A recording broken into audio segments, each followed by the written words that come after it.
নমস্কার সম্মানীয় দর্শকবৃন্দরা, ইতিমধ্যে কিন্তু 2024 সালে লোকসভা ভোটের দিনক্ষণ ঘোষণা হয়ে গিয়েছে। আগামী 19শে এপ্রিল থেকে কিন্তু ভোট হচ্ছে। আর যেদিন থেকে কিন্তু ভোট ঘোষণা হয়েছে সেদিন থেকে কিন্তু পুরো দেশ জুড়েই আদর্শ নির্বাচনী আচরণবিধি শুরু হয়ে গিয়েছে। অর্থাৎ নির্বাচন কমিশনের হাতে কিন্তু সমস্ত ক্ষমতা চলে গেছে।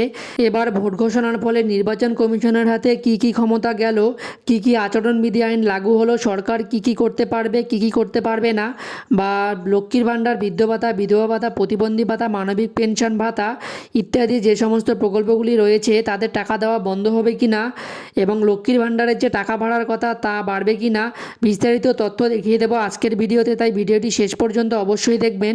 আর যদি চ্যানেলে নতুন হয়ে থাকেন চ্যানেলটি সাবস্ক্রাইব করে পাশে থাকা বেল আইকনটি অল করে রাখবেন এই সমস্ত আপডেটগুলি সবার আগে পাওয়ার জন্য। তো চলুন বন্ধুরা, ভিডিও শুরু করা যাক। তো দেখুন, এই সংক্রান্ত আপডেটে বলা হয়েছে নির্বাচনের দিনক্ষণ ঘোষণা মানে জারি হয়ে গেল নির্বাচনী আচরণবিধি। 1960 সালে কেরল বিধানসভা নির্বাচনে প্রথমবার নির্বাচনী আচরণবিধি লাগু হয়েছিল। স্বাধীনতা উত্তর ভারতে সেবারের ভোট সফল হয়েছিল ওই আচরণবিধি। এরপর 1962 সালে লোকসভা নির্বাচনে গোটা দেশে একই ধরনের বিধি জারি করলো জাতীয় নির্বাচন কমিশন। তো কি এই নির্বাচনী বিধি কিভাবে তার নির্বাচনের নিরপেক্ষতা রক্ষা করে, ক্ষমতা হারায় সরকার। তো বন্ধুরা, দেখতেই পারলেন এখানে কিন্তু বলাই হয়েছে যে নির্বাচনের দিনক্ষণ ঘোষণা মানেই কিন্তু জারি হয়ে গেল নির্বাচনী আচরণবিধি। আর পুরো দেশ জুড়ে কিন্তু জাতীয় নির্বাচন কমিশন এই বিধি জারি করলেন। তো কি এই নির্বাচনী আচরণবিধি, দেখুন এরপরে বলা হয়েছে নিয়ম অনুযায়ী নির্বাচনের দিন ঘোষণা হলে প্রার্থীরা কোনো আর্থিক অনুদান দিতে পারেন না, সরকার কোনো প্রকল্পের ঘোষণা করতে পারবেন না, কোনো ভিত্তিপ্রস্তর স্থাপনও করা যাবে না, পরিকাঠামো উন্নয়ন সংক্রান্ত কোনো প্রতিশ্রুতি দিতে পারেন না জনপ্রতিনিধিরা। রাজ্য ও কেন্দ্রীয় সরকারের যাবতীয় নিয়োগ বন্ধ রাখতে হয় এই সময়, যাতে করে তা ভোটারদের প্রভাবিত না করে কোনোভাবেই। দলের প্রচারের কাজে সরাসরি গাড়ি, যন্ত্রপাতি বা নিরাপত্তারক্ষী ব্যবহার করা যাবে না।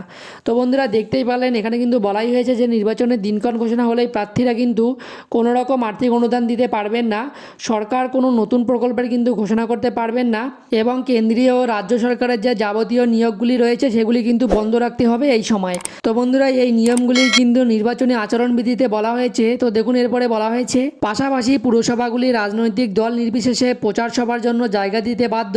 ভোটের কাজে সরকারি বাংলো ব্যবহার করা যাবে না, সরকারি সংবাদ মাধ্যম শাসক দলের হয়ে কোনো প্রচার করতে পারবেন না, ভোটের প্রচারে ধর্মীয় আবেগকে উস্কে দেওয়া নিষিদ্ধ, ঘৃণা ভাষণ, গুজব ছড়ানো যাবে না। 1960 সালের পর 1991-এ আরও কড়াকড়ি হয় আদর্শ আচরণগুলি বিধিকে।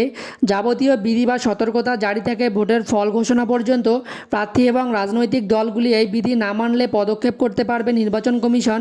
ভোট ঘোষণা থেকে ফল প্রকাশের দিন অবধি সরকার যদি ক্ষমতা হারায় তবে অপরপক্ষে সর্বশক্তিমান হয়ে ওঠে জাতীয় নির্বাচন কমিশন। তো বন্ধুরা, দেখতেই পেলেন জাতীয় নির্বাচন কমিশন যখনই নির্বাচনের দিনক্ষণ ঘোষণা করে দিয়েছেন তখন থেকে কিন্তু আদর্শ নির্বাচনী আচরণবিধি লাগু হয়ে গিয়েছে পুরো দেশ জুড়েই। তবে এক্ষেত্রে নতুন কোনো প্রকল্পের উদ্বোধন করতে পারবেন না সরকার, কিন্তু পুরনো যে প্রকল্পগুলি চালু আছে যেমন লক্ষ্মীর ভাণ্ডার, বৃদ্ধ ভাতা, বিধবা ভাতা, প্রতিবন্ধী ভাতা, মানবিক পেনশন ভাতা, অন্যান্য যে প্রকল্পগুলি রয়েছে তাদের টাকা ঢোকার ক্ষেত্রে কিন্তু কোনো রকমের সমস্যা হবে না।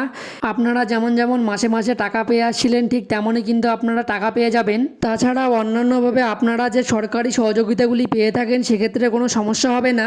এর পাশাপাশি লক্ষ্মীর ভাণ্ডারের যে টাকা বাড়ার কথা তা যথারীতি সময় বেড়ে যাবে, কারণ এটা ভোট ঘোষণা হওয়ার আগে কিন্তু স্যাংশন করে দেওয়া হয়েছে। তো বন্ধুরা, আশা করি বোঝাতে পেরেছি আদর্শ নির্বাচনী আচরণবিধি কী এবং এর ফলে কি কি হবে।